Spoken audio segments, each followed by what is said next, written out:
Constantine XI Palaiologos ascended to the throne during the final years of the Byzantine Empire, which was by then reduced to the city of Constantinople and a few outlying territories. His reign was, of course, dominated by the final siege of Constantinople by the Ottoman Turks under Sultan Mehmed II. He faced overwhelming odds to defend the city, and despite these efforts, Constantinople ultimately fell on May 29, 1453, marking the end of the Byzantine Empire and the beginning of the Renaissance and the modern era in Europe. Constantine died in the final battle for the city, and his brave final stand has immortalized him as a heroic figure in Greek and Christian history, a death that symbolized the fall of a 1,000-year empire. Thus he is remembered as a symbol of resistance against the Ottomans, well earning him the title, the Last Emperor. Hello and welcome to the channel. Is it your first time here? If so, it's great to meet you. And if you're coming back, well, you're going to really enjoy this one. A little bit longer than my usual videos, but we give credit where it's due to the subject matter. As always, if you like what I do, the best way to support the channel is by liking and subscribing, doing all that good stuff. Those who want to go above and beyond may refer to the video's description. You'll find where you want to go. Now, let us all get nice and relaxed, because as I said, this will be an extremely long video.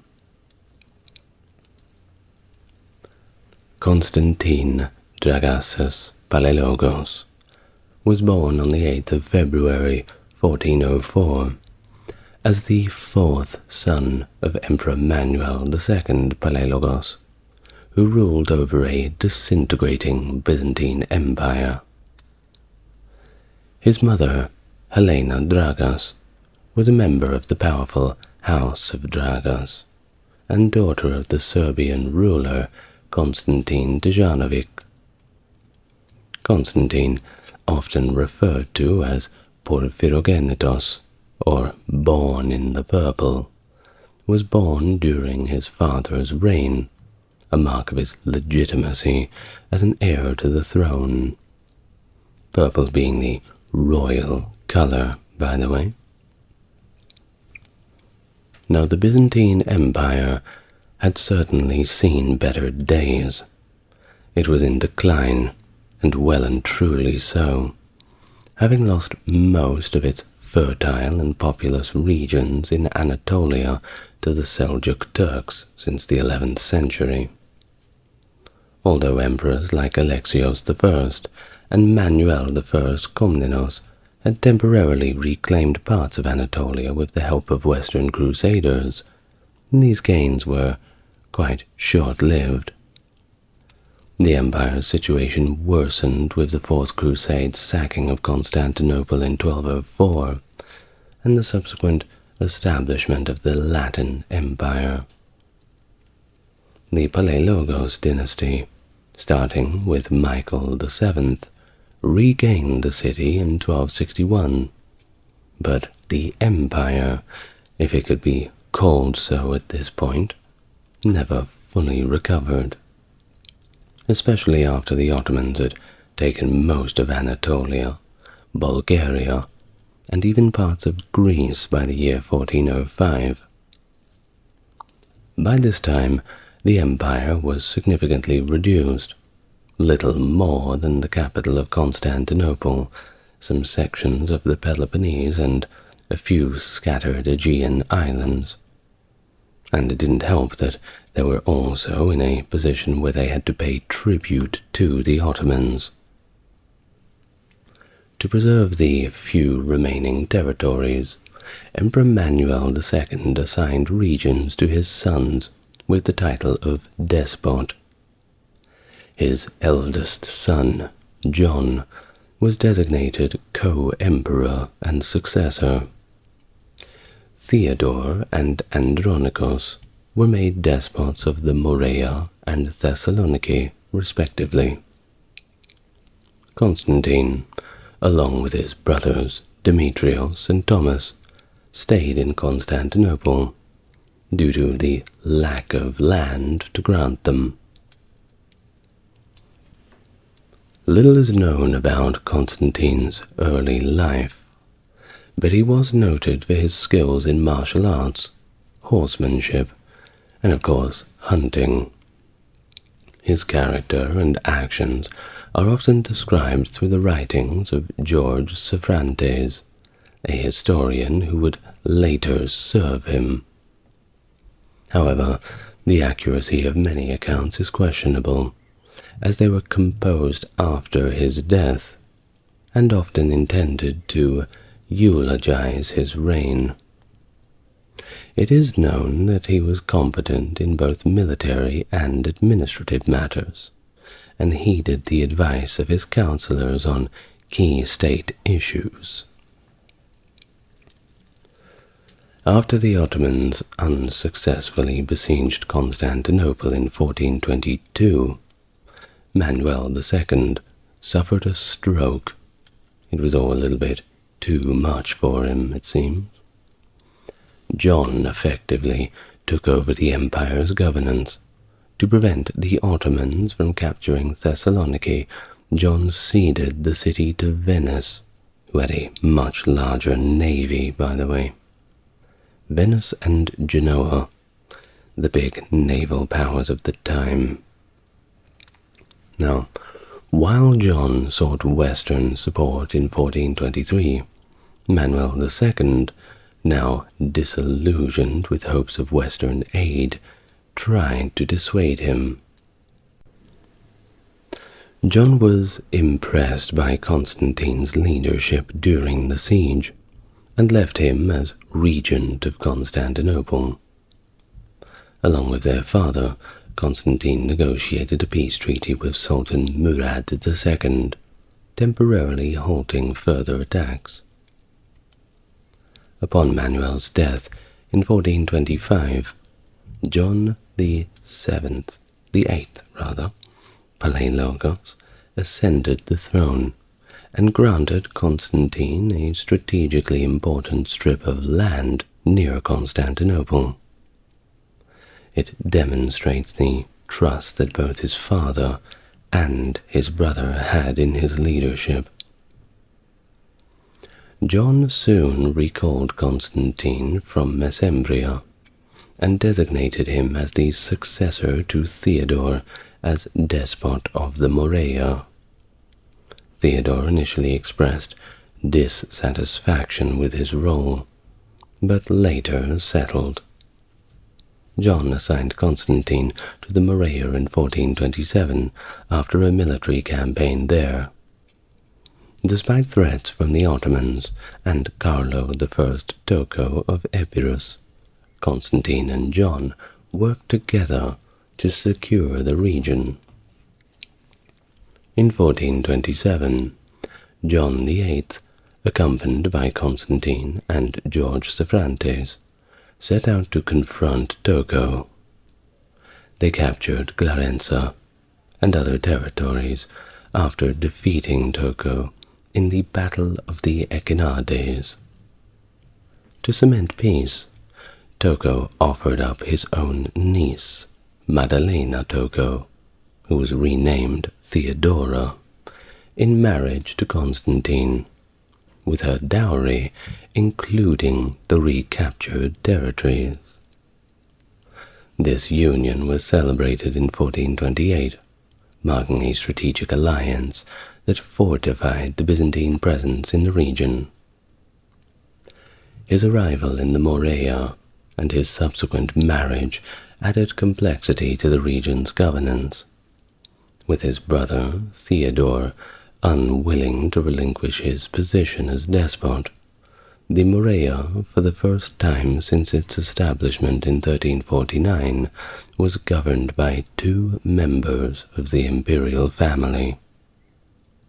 Soon, their younger brother, Thomas, only 19 years old, was appointed as a third despot, effectively splitting the nominally undivided despotate into 3 smaller principalities. Theodore maintained exclusive control over Mistras, while he granted Constantine territories across the Morea, including the northern town of Aegio, fortresses in Laconia, and areas in Kalamata and Messenia. Constantine established his capital in Glarenza, a town he gained through his marriage.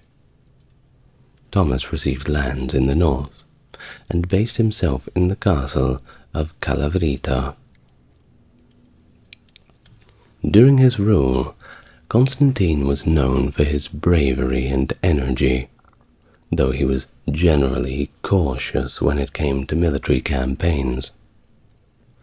Shortly after being appointed, he joined his brothers in an attempt to capture Patras, a flourishing port ruled by its Catholic archbishop, Pandolf de Malatesta, who was actually Theodore's brother-in-law. Small world. The campaign, however, was unsuccessful, possibly due to Theodore's reluctance and Thomas's inexperience. In a secret meeting with George Soprantes and John in Mistras, Constantine resolved to make another attempt on Patras alone. If he failed, he planned to return to his old appanage by the Black Sea. On the 1st of March, 1429, Constantine and Soprantes, confident of support from Patras's Greek population, marched towards the city and laid siege on March the 20th. The siege turned into a protracted affair with intermittent skirmishes. At one point, Constantine narrowly escaped death when his horse was shot from underneath him, and Soprantes was captured by the city's defenders. He was released, however, on April 23rd, but he was barely in one piece. Apparently he was near death and very dirty. By May, the defenders, seeing the futility of continued resistance and the absence of reinforcements, decided they had to open the negotiations. They agreed that if Malatesta did not return by the end of the month, Patras would surrender. Constantine withdrew, and on June the 1st he re-entered the city. Since the archbishop had not returned, the city leaders met with Constantine in the Cathedral of St. Andrew on June the 4th, and accepted him as their new lord. The archbishop's castle held out for another year, but they eventually surrendered.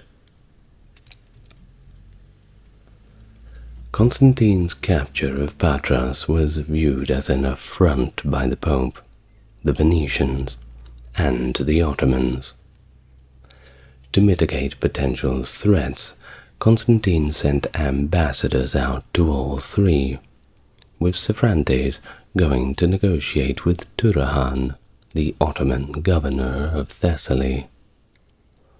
Although Soprantes managed to avert a Turkish military response, the deposed archbishop returned with a mercenary army of Catalans.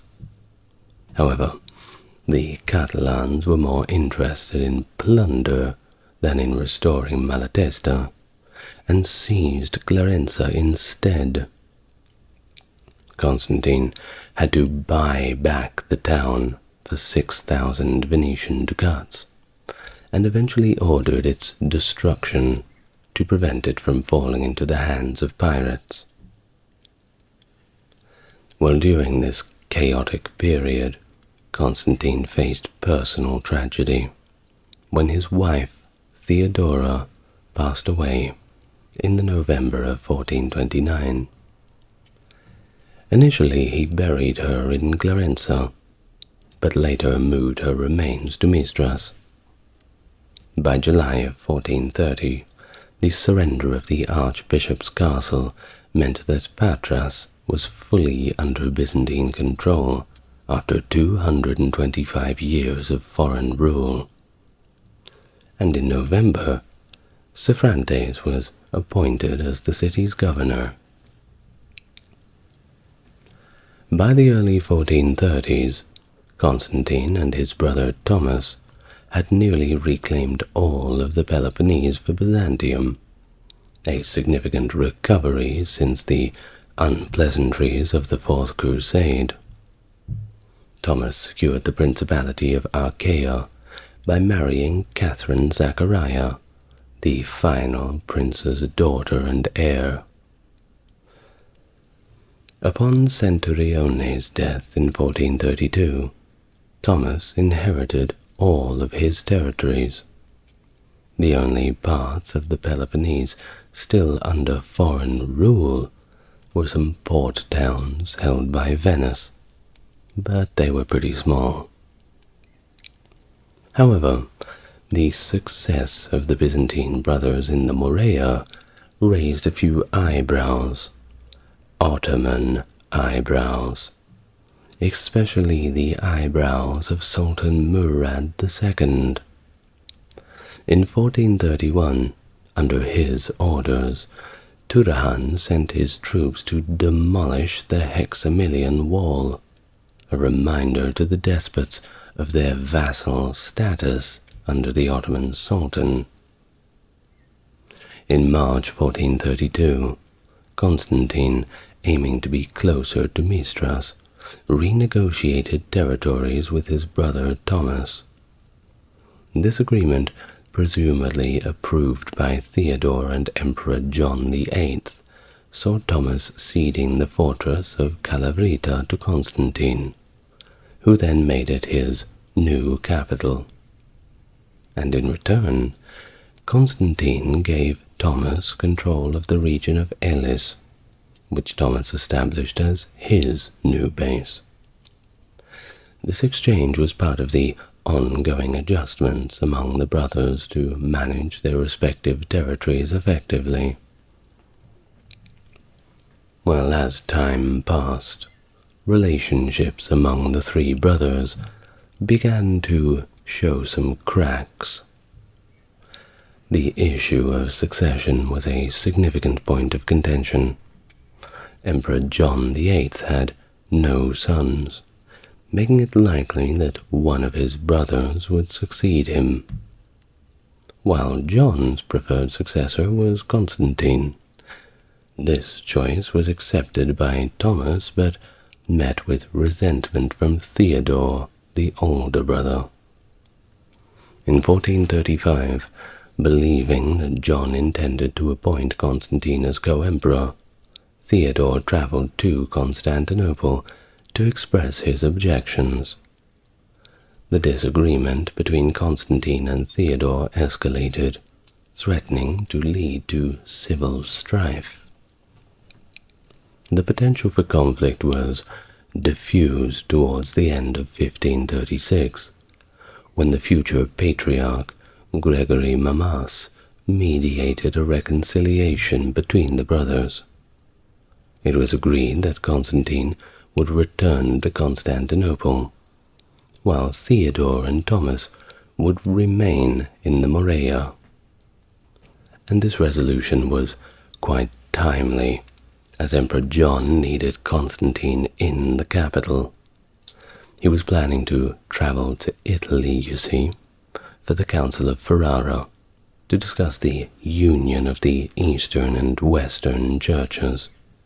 Good luck with that. Well, John's departure from Italy in November was part of a broader strategy to secure aid for Byzantium by advocating for the unification of the churches, a move that was unpopular in the empire, as it implied religious submission to the papacy. John's delegation was quite substantial, including Patriarch Joseph II of Constantinople and other significant ecclesiastical figures. He even brought his younger brother Demetrios along, who had shown signs of opposition to the church union and potential rebellious tendencies. Better keep him under close watch, just in case. In Constantinople, Constantine was not completely without support. He was joined by prominent figures like Demetrios Palaiologos Kantakozenos, long name, I know, and the statesman Loukas Notaras, while Helena and George Soprantes provided close personal counsel. During John's absence, Constantine managed the affairs of the capital, maintaining peace with the Ottomans, who did not breach the established truce. The only significant concern arose in early 1439, when Constantine, anticipating an Ottoman offensive, requested the promised warships from the Pope to defend Constantinople. However, this threat did not materialize, as Sultan Mehmed II focused his campaign on Serbia. In 1439, the council in Florence declared the reunification of the churches, a decision that was met with hostility and resentment in Constantinople upon John's return in February 1440. The populace viewed the union as a betrayal of their faith, and feared it would provoke Ottoman suspicion. Constantine shared John's pragmatic view on the union. Both brothers believed that sacrificing the independence of their church could justify a Western crusade, and this, well, it just might save Constantinople. Despite being relieved of his duties as regent upon John's return, Constantine remained in the capital throughout the rest of 1440. He likely stayed to find a suitable wife, having been a widower over a decade since the tragedy of the death of Theodora. His choice landed on Caterina Gutilusio, the daughter of Dorino Gutilusio, the Genoese lord of the island of Lesbos. George Soprantes was dispatched to Lesbos in December of 1440 to arrange the details of the marriage. By late 1441, Constantine, accompanied by Soprantes and Loukas Notaras, sailed to Lesbos and married Caterina in August. He left Lesbos in September, leaving Caterina with her father to travel to the Morea. Upon his return, he noted that his brothers, Theodore and Thomas, had governed the Morea effectively in his absence. Believing he could better serve the empire's interests closer to the capital, he considered switching places with his younger brother Demetrios, who governed around Mesembria in Thrace. Constantine then proposed that he regain in his Black Sea appanage, while Demetrios would take over his holdings in the Morea. He sent Soprantes to discuss this proposal with both Demetrios and Murad II, the Ottoman Sultan, who had a say in such appointments. By 1442, Demetrios had shown no interest in new appointments, and was instead eyeing the imperial throne. He had made a deal with Murad and raised an army, positioning himself as the champion of those opposing the union of the churches, and then declared war on John. When Sophronites reached Demetrios to propose Constantine's offer, Demetrios was already preparing to march on Constantinople.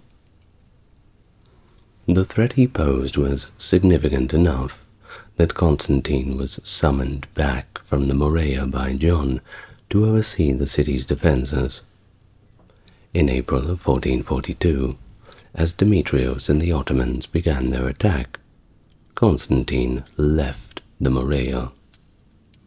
He met his wife at Lesbos, and together they sailed to Lemnos, where they were trapped for months by an Ottoman blockade. Though Venice did send ships to assist, Katerina, his new wife, fell ill and passed away in August on Lemnos. Constantine did not reach Constantinople until the month of November, by which time the Ottoman threat had already been repelled, and Demetrios, he was locked up, albeit briefly. Well, in March of 1443, Sophronites was appointed governor of Selymbria in Constantine's name. From there he kept a watchful eye on Demetrios. In November, Constantine handed over control of Selymbria to Theodore, who had abandoned his role as despot of the Morea, leaving Constantine and Thomas as the sole despots, and giving Constantine control of the Mistras, the prosperous capital of the despotate. With Theodore and Demetrios out of the picture, Constantine and Thomas switched their efforts to strengthening the Morea, which had become the cultural center of the Byzantine world. They envisioned the Morea as a safe and nearly self-sufficient principality. The philosopher Gemistrus Plato, in Constantine's service, suggested that Mistras and the Morea could become the new Sparta, a centralized and strong Hellenic kingdom. One of their major projects was the reconstruction of the Hexamilian Wall, destroyed by the Turks in 1431. By March 1444, the wall was indeed fully restored, to the impression of many, including the Venetian lords who had declined to fund the project, thinking it was impossible. Well, we sure showed them. The restoration was costly, and required significant manpower, of course. Some Morat landowners fled to Venetian territories to actually avoid financing the project, kind of like a tax evasion sort of thing, while others actually rebelled before being compelled through military means to pay their share. Constantine sought to win the loyalty of local landowners by granting them lands and privileges, and staged local athletic games where young Morats competed for prizes. In the summer of 1444, possibly encouraged by news of a crusade launched from Hungary in the previous year, Constantine invaded the Latin Duchy of Athens, at that time a vassal of the Ottomans. He was in contact with Cardinal Julian Cesarini, a leader of the crusade, who was informed of Constantine's intentions to strike at the Ottomans from the south. Constantine swiftly captured Athens and Thebes, forcing Duke Nerio II Acaioli to pay tribute to him instead of the Ottomans. The recapture of Athens was celebrated, with one of Constantine's counselors comparing him to the ancient Athenian general Themistocles. Now, despite the crusading army being destroyed by Murad II, At the Battle of Varna in November 1444, Constantine continued on in his campaign, supported by Duke Philip the Good of Burgundy, who supported him by sending 300 soldiers. Constantine raided central Greece and the Pindus Mountains in Thessaly, where he was once again welcomed as a liberator. One of his governors seized the town of Lidoriki from the Ottomans, which was renamed Constantinople in his honor. Murad II was beginning to get more than a little tired of Constantine's successes. Thus, he marched on Morea in 1446, with an army of possibly up to 60,000 men. Despite the overwhelming numbers, Constantine refused to surrender his gains and prepared for battle. The Ottomans quickly took control of Thessaly. Constantine and Thomas rallied at the Hexamilian Wall. Despite their efforts and the wall's strength, Murad brought cannons with him, and that was a big problem. Well, I'm sure you can see how it ended up. By December the 10th, the wall was breached. Most defenders were either killed or captured, and Constantine and Thomas escaped, albeit barely. Murad's general Turahan was sent to take Mistras and devastate Constantine's land, while Murad led forces in the north. Although Turahan failed to take Mistras, Murad did not aim to conquer the Morea, but rather to instill terror, make an example, living memory of terrible things so that no one would stand up to the Ottomans again. The devastated and depopulated peninsula was thus left in ruins. Constantine and Thomas, well, they were in no position to negotiate. The writing was on the wall. They accepted Murad as their lord, paid him tribute, and promised never to restore the Hexamilian Wall again. Theodore, who had previously been the despot of Morea, passed away in the June of 1448, and later that year, on October 31st, Emperor John VIII Palaiologos also died in Constantinople.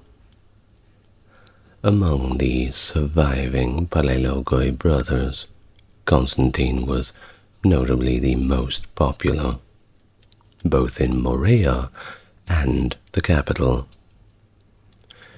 John VIII's preferred successor was indeed Constantine, and this choice was strongly supported by their mother, Helena Dragas, who also favored him for the crown. As news of John VIII's death spread, both Thomas and Demetrios rushed back to Constantinople, reaching the capital before Constantine could leave the Morea. Despite many in the capital favoring Demetrios due to his anti-unionist stance, Helena used her authority as regent to stall Demetrios' attempt to seize the throne until Constantine's arrival. Thomas accepted Constantine's appointment without contention, and Demetrios, though initially overruled, eventually proclaimed Constantine as the new emperor. Shortly afterwards, George Soprantes informed Sultan Murad of the succession, and the Sultan also accepted Constantine's appointment on December 6, 1448. With the succession issue resolved peacefully, Helena sent two envoys, Manuel Palaiologos Largos and Alexios Philanthropenos Laskaris, to the Morea to officially proclaim Constantine as emperor, and, of course, to escort him to the capital. Thomas came along for the journey.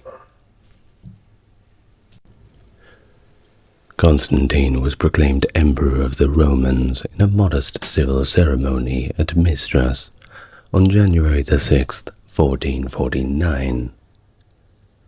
Instead of the traditional crown, Constantine may have placed a pilos, which is another type of imperial headgear, on his head by his own hands. This local ceremony in Mistras was notably unconventional, as emperors were typically crowned in the Hagia Sophia in Constantinople. However, there were historical precedents for such local ceremonies, and like his predecessors, Constantine chose not to have the traditional coronation ceremony in Constantinople upon his arrival.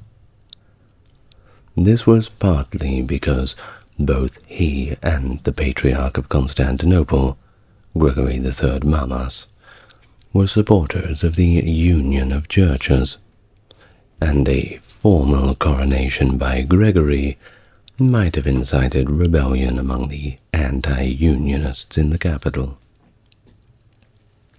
Constantine considered his proclamation at Mistras sufficient for his imperial coronation, and believed it granted him all the constitutional rights of an emperor. In his earliest known imperial document, a Chrysobull from February 1449, he referred to himself as Constantine Palaiologos, in Christ true emperor and autocrat of the Romans.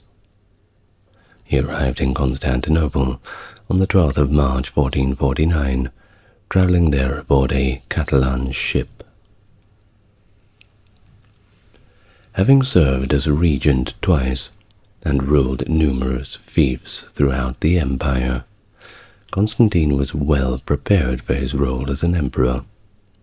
By the time he ascended the throne, Constantine was significantly diminished.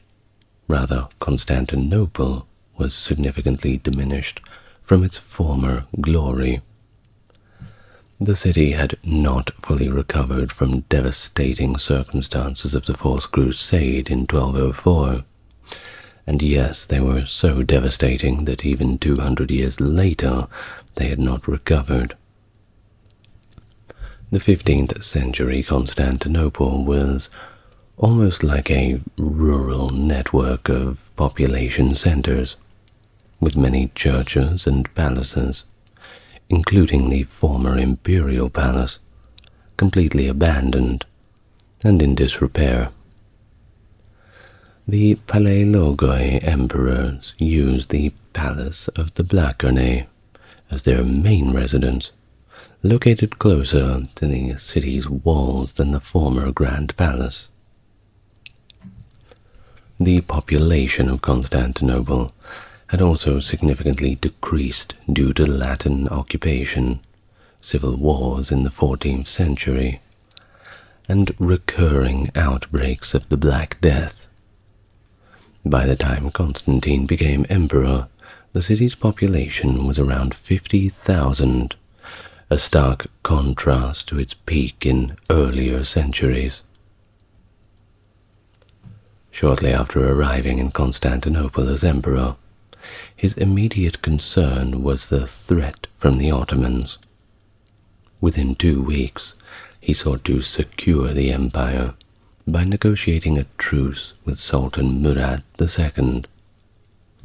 He dispatched Andronikos Lagaris as an ambassador, who successfully arranged a truce that included not only the capital, but also his brothers in the Morea, aiming to protect that province from further Ottoman incursions. To neutralize his brother Demetrios, who harbored ambitions for the throne and was a source of potential instability, Constantine appointed him as Despot of the Morea. This move allowed Demetrios to rule alongside Thomas, dividing the despotate between them. Demetrius took over the former capital, Mistras, and the southern and eastern parts of the Morea, while Thomas controlled the northwest and Corinthia, with his residence alternating between Patras and Leontari.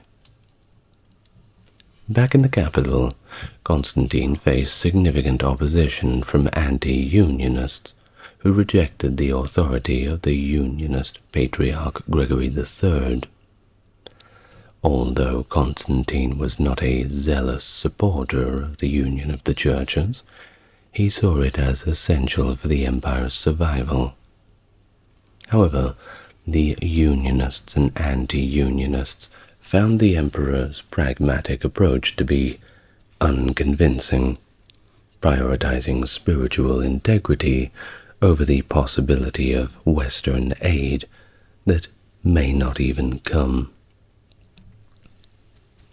Another pressing issue for Constantine was the continuation of the imperial line, as neither he nor his brothers had male heirs at the time.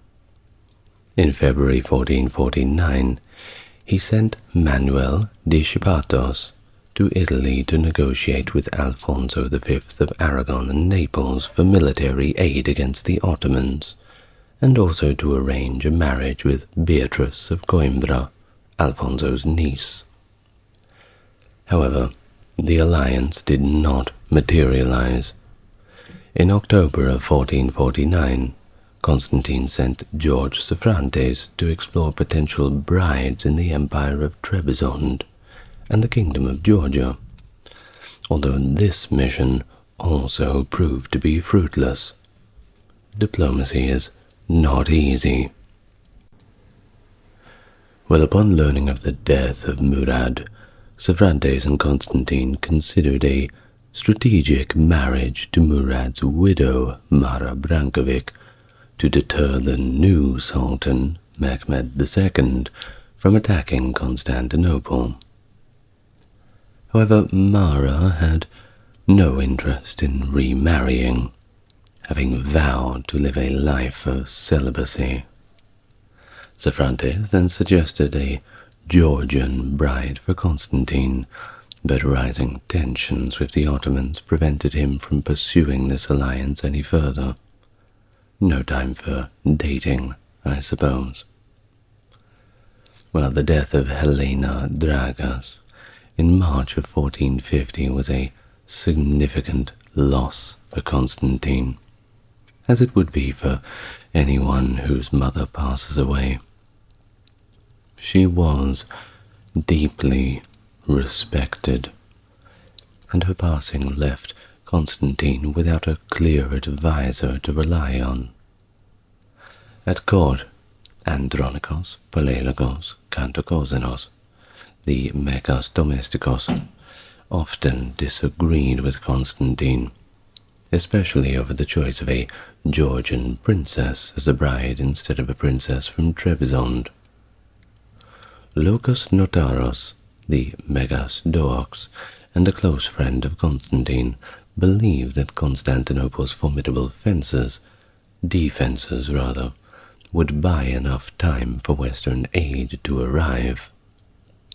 George Soprantos, now promoted to the title of First Lord of the Imperial Wardrobe, was cautious about antagonizing Mehmed II, and advocated for more discreet appeals to Western aid. Well, Constantine quickly sent envoys to the new Sultan Mehmed as a truce, and Mehmed assured the Byzantine envoys of his peaceful intentions, but Constantine remained skeptical about the Sultan's reliability. As he prepared for a potential conflict, he sought alliances, particularly with Venice, which operated a large commercial colony in Constantinople. However, after Constantine raised taxes on Venetian imports to boost the imperial treasury, the Venetians threatened to move their trade elsewhere, and they even signed a treaty with Mehmed in 1451. Constantine attempted to counter this by offering trade incentives to the Republic of Ragusa, though they could provide very little military support. The broader European response to the Ottoman threat was seemingly muted, with most Western kingdoms preoccupied with their own conflicts. The recent succession of the young Mehmed lulled Europeans into a false sense of security. To the papacy, enforcing the union of the churches was a lot more critical than responding to the Ottoman threat. In the August of 1451, Constantine's ambassador, Andronikos Bryennios Leontaris, arrived in Rome, but Pope Nicholas V responded with an ultimatum. Further military aid would only come if the union achieved at Florence was fully accepted at Constantinople. This, of course, placed Constantine in a very difficult position, as enforcing the union risked inciting riots in the capital. Cardinal Isidore of Kiev was sent by the Pope to help enforce the union, but arrived only in October 1452, and at this time Constantinople was already facing significant threats from Mehmed. In an effort to secure the Byzantine Empire against the growing Ottoman threat, one of Constantine's initial acts as emperor was to utilize the presence of Orhan Çelebi, the great-grandson of the Ottoman Sultan Bayezid I, and a potential rival claimant to the Sultanate. Orhan lived as a hostage in Constantinople, and Mehmed had previously agreed to pay annually for his keep. In 1451, Constantine sent a message to Sultan Mehmed, asserting that the payment for Orhan's upkeep was insufficient, and hinting that, without increasing the payment, Orhan might be released to possibly ignite a Ottoman civil war. This strategy of using Ottoman princes as hostages to create political leverage had been employed by Constantine's father, Manuel II, but it was fraught with risks. Mehmed's Grand Vizier, Halil Pasha, was shocked by the Byzantine threat and considered it a sign of desperation and foolishness. Halil, who had been a mediator ensuring peaceful relations due to his long-term connections with the Byzantines, lost his temper with the Byzantine messengers, vehemently dismissing their threats and warning that the new sultan would not be as lenient as his predecessors. Well, we actually have a source that was chronicling what was actually said at the time. So, in the words of Halil Pasha, it goes a little bit like this. You stupid Greeks, I have had enough of your devious ways. The late Sultan was a lenient and conscientious friend to you. The present Sultan is not of the same mind.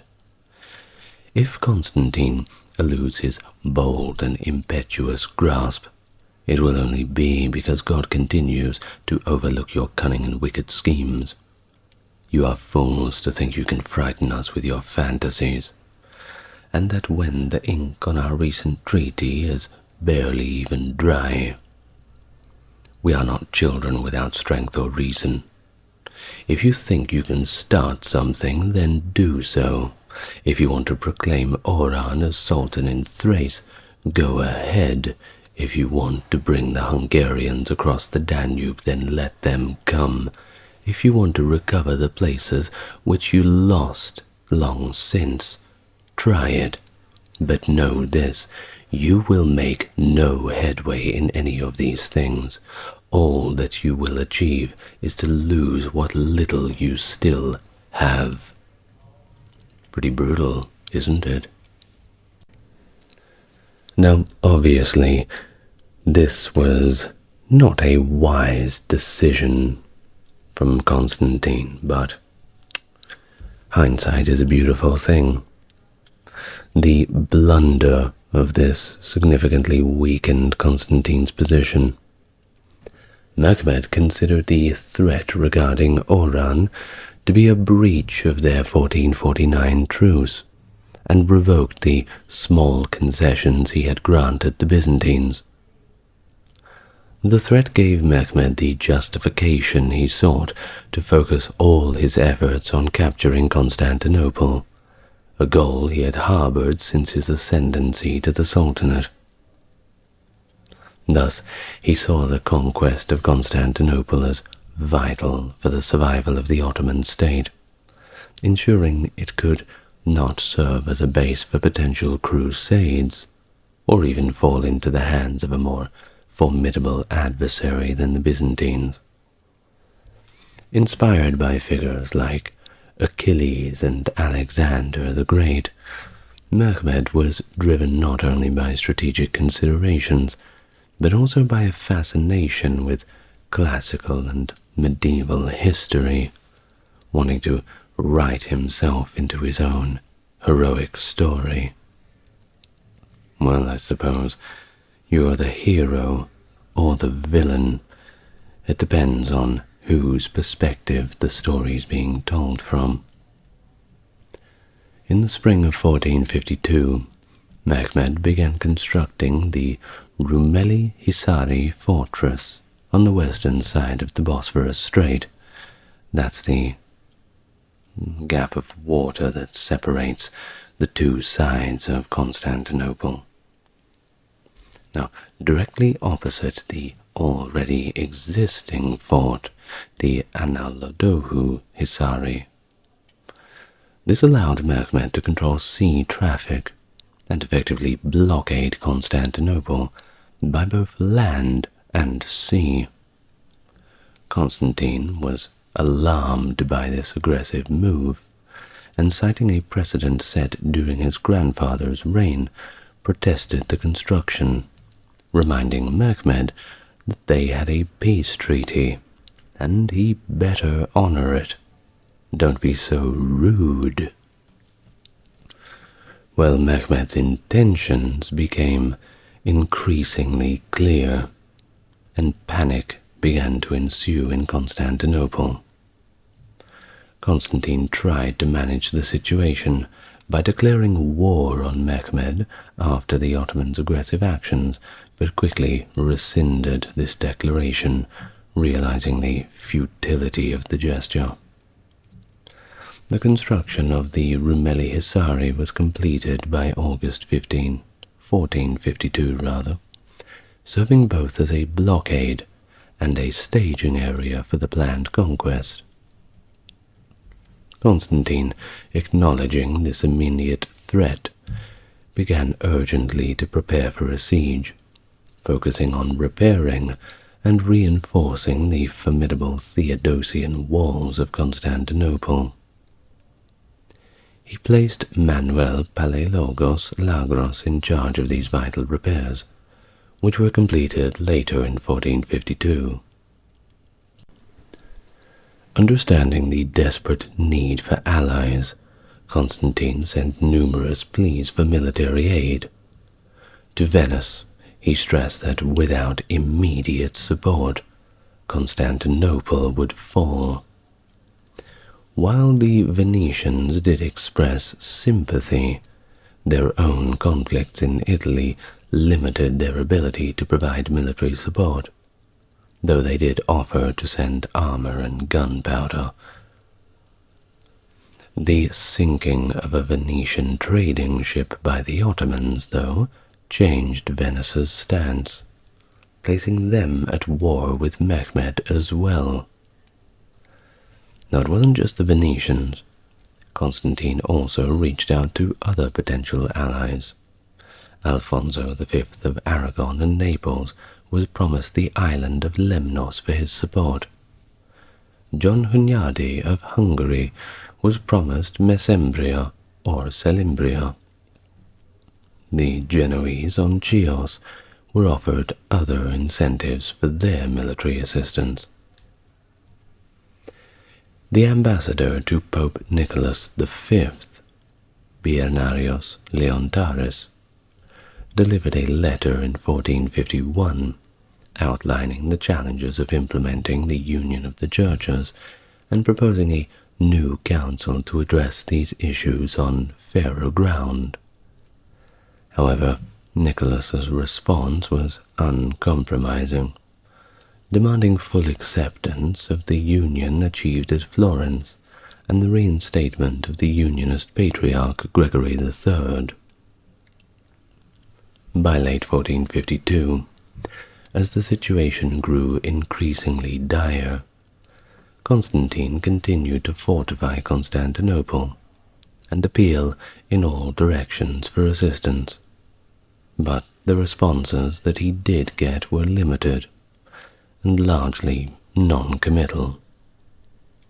The city itself was on the brink, with Mehmed poised to fulfill his ambition of conquering the last remnant of the Roman Empire, setting the stage for one of history's most dramatic sieges.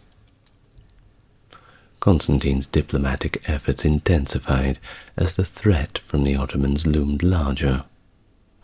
Understanding the critical nature of his situation, he sent numerous appeals out for assistance, particularly focusing on Pope Nicholas V, whose support was conditional on the full acceptance of the union of the churches and recognition of his spiritual authority over Constantinople. Well, despite the Pope's sympathetic stance, he made it very clear that the papacy alone couldn't significantly counter the Ottomans. They were far too strong, and he insisted on a collective response from Western Europe, mirroring Venice's position that promised only to help if other European powers also helped too. On October the 26th, 1452, Nicholas V's legate, Isidore of Kiev, arrived in Constantinople, alongside the Latin Archbishop of Mytilene, Leonard of Chios, bringing a modest force of 200 Neapolitan archers. While this force was not substantial enough to turn the tide of the impending conflict, their presence was more than a military statement. It was a symbol of potential larger Western support, and a direct attempt to solidify the union of the churches. Their arrival, however, stirred significant unrest among the city's staunch anti-unionists.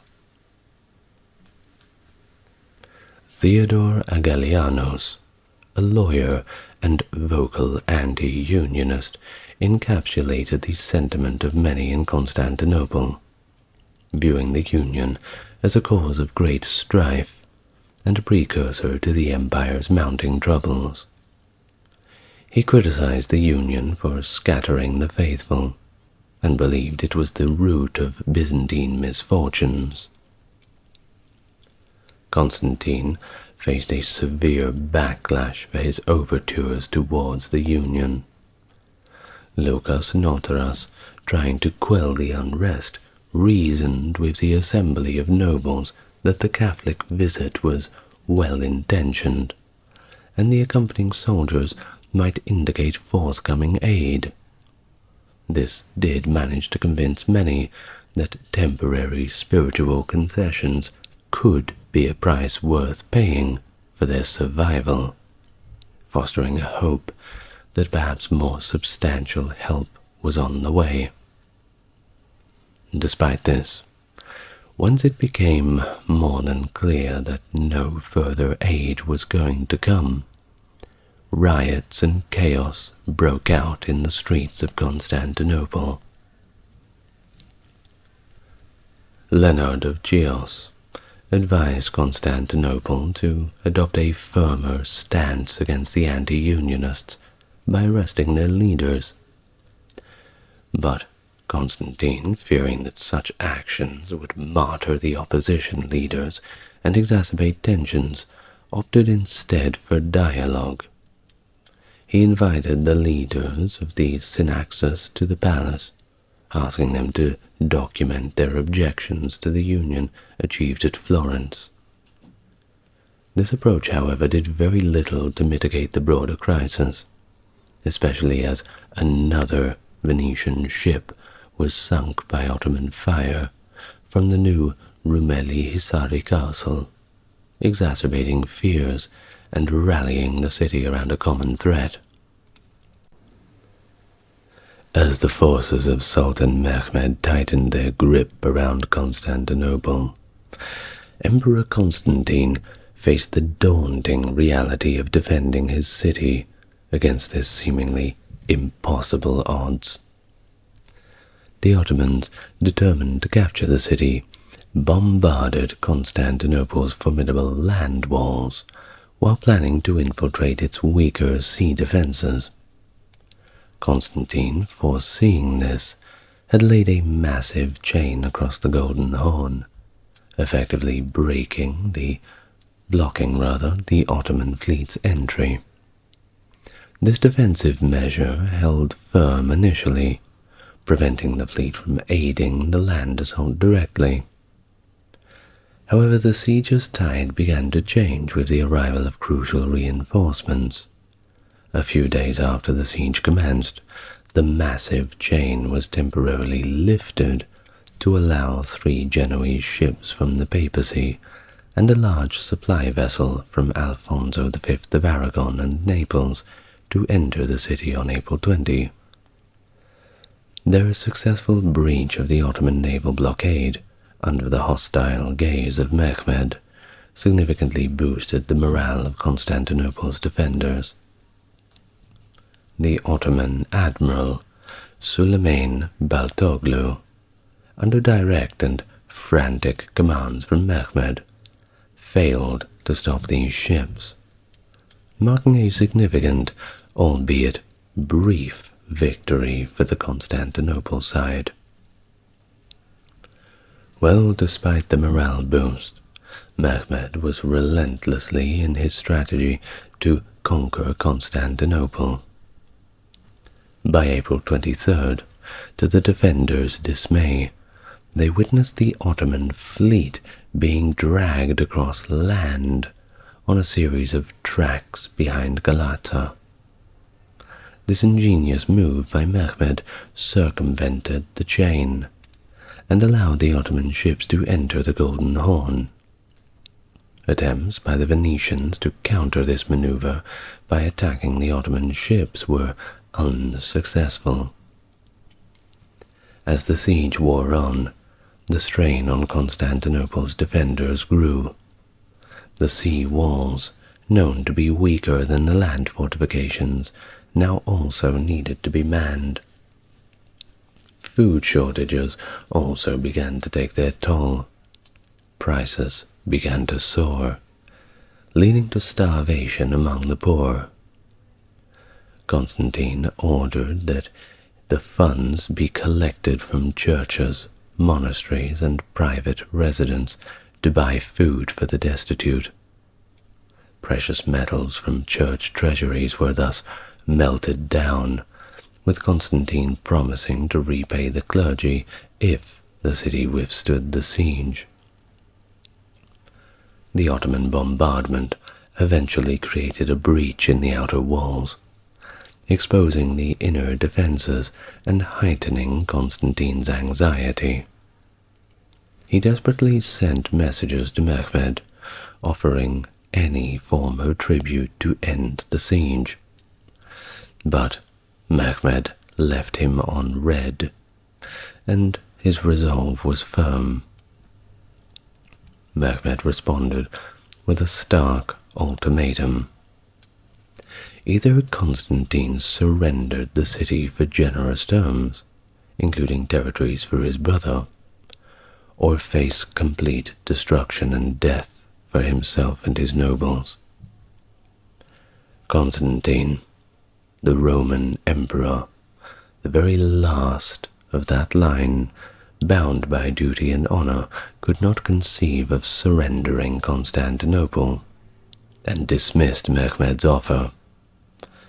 He had resolved to fight to the end. As hope dwindled, rumors of a Venetian fleet coming to relieve the city provided a glimmer of hope. However, when a Venetian ship scouting the blockade returned with no news of an approaching relief force, despair set in among the city's defenders. Some of Constantine's counselors and companions pleaded with him to escape and establish a government in exile, possibly in the Morea. Constantine refused, unwilling to abandon his city and be remembered as the emperor who fled. His resolve was to stand with Constantinople. He had declared, and I quote, "God forbid that I should live as an emperor without an empire. As my city falls, I will fall with it." In his final message to Mehmed, Constantine expressed the collective resolve of Constantinople's citizens to die free rather than live under Ottoman subjugation, stating in his letter, "As to surrendering the city to you, it is not for me to decide or for anyone else of its citizens, for all of us have reached the mutual decision to die of our own free will, without any regard for our lives." As the siege entered its final days, internal strife among the defenders began to surface, with Venetians and Genoese bickering amongst each other, forcing Constantine to remind them of the greater enemy at the gates. The emperor, placing his faith in divine will, prepared for the inevitable assault, ready to face the end with his city, embodying the spirit of a ruler steadfast in the face of overwhelming odds. In the dark early hours of May 29th, 1453, the final assault on Constantinople began. Mehmed's forces had meticulously prepared for this moment, their numbers overwhelming. Despite the unrelenting siege and the dwindling hope, Constantine remained with the men, resolute in his decision to stand with them against the encroaching Ottomans. And as the siege wore on and on, the city of Constantinople was beset by ominous signs. On the 22nd of May, before the final day, a lunar eclipse cast a great shadow over the city, fulfilling a prophecy that the city would fall when the moon waned. Constantine, in an effort to bolster the morale of his beleaguered forces, ordered the revered icon of the Virgin Mary to be carried through the streets in procession. However, this effort was thwarted first by the icon slipping from its frame, and then by a sudden shift in the weather to rain and then hail. The following days were cloaked in a thick fog, adding to the sense of the impending doom. On the night of May 26, as Mehmed prepared the troops for the onslaught, strange lights were observed illuminating the dome of the Hagia Sophia, interpreted by both the Ottomans and the Byzantines as a divine symbol. To the former, a harbinger of victory, and for the latter, a sign of their doom. The Byzantine emperor led his solemn procession along the city walls, icons and relics in hand, as both Orthodox and Catholic defenders joined together in prayer, a rare show of unity fostered by their shared peril. And on this night, before the final assault, The city was a tableau of desperate hope and prayer. The Hagia Sophia opened its doors to all, with Emperor Constantine himself present, praying and seeking forgiveness, just like any other member of the public. He then made his rounds, inspecting the defences and saying his farewells, aware that these would be his final hours. Dawn broke on May 29th. The Ottoman cannons ceased their bombardment, and silence fell, a brief, eerie calm before the storm of the final assault. The defenders, stretched thin and exhausted, fought valiantly under the command of the Genoese commander, Giovanni Giustiniani. But as the sun rose, Giustiniani himself was gravely wounded, and his withdrawal marked the beginning of the end. The Ottomans exploited a small, unguarded position, postern gate, the Kerker Porta, to flood into the city. Panic ensued among the defenders as they saw the Ottoman banner rise over the walls. And with that, the city was overrun. The once mighty walls that had withstood sieges for over 1,000 years finally fell. Emperor Constantine, seeing the collapse of his city's defences, refused the calls to flee. His last stand was among his soldiers. There was no distinction between emperor and soldier in those final moments. According to later accounts, his final words as he charged back into the fight were poignant, yelling at the Ottomans while charging at them, screaming, "The city is fallen, and I am still alive." His body was later found among the others, and though there was confusion and conflicting reports about his exact fate, the consensus among historians is that he did indeed die fighting. His head was severed and presented to Mehmed II, a grim trophy of the conquest. Thus, the fall of Constantinople marked the end of an era and the end of an emperor. The last remnants of the Roman Empire vanished into history. Mehmed entered the city, not only as a conqueror, but as a successor to the Roman legacy, styling himself Caesar in addition to Sultan. The city he conquered would become the heart of his empire, renamed Istanbul, and serve as a bridge between continents and cultures for centuries to come.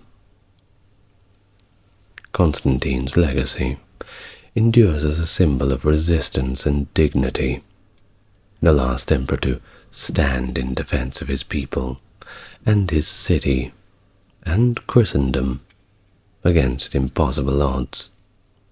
His death marked not just the fall of the city, but the end of the Byzantine Empire, leaving a profound legacy on both Eastern and Western history. Well, I hope you didn't cry too hard. I suppose it's all, well, if you are a European descent person, I suppose it's all a little bit too much to think about. Well, all in the past now, as we can say, though it is hard to be detached sometimes. It's sad. Anyway, I'd like to thank my top-tier patrons, Stark Factory, JC and Jeffrey. Thank you very much for supporting the channel, And if you've made it this far, well, congratulations, you've unlocked the secret compliment, which is, you are the best. I know, I should have prepared a better compliment beforehand, but you are indeed the best. So with that, like and subscribe, have a good night, and try to get some rest. See you tomorrow, everyone.